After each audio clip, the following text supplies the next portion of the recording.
Hello everyone. Welcome to the channel. In this video, I will show and tell you how to hide the tags or story mentions in Instagram. Subscribe to the channel, give it a like. Let's get started.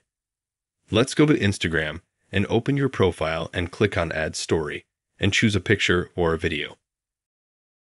And now let's try to mention someone or put a tag. Let's put a location and choose, let's say, Los Angeles. Let's say we put it up here.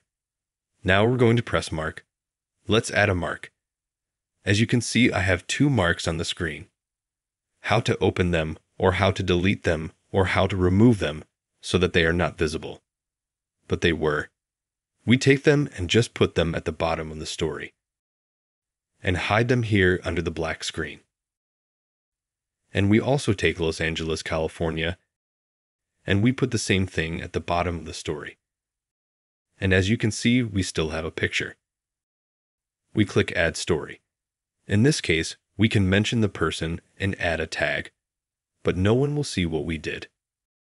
This is how easy it can be done. If you liked this video, subscribe to the channel. Give us likes. Thank you. Goodbye.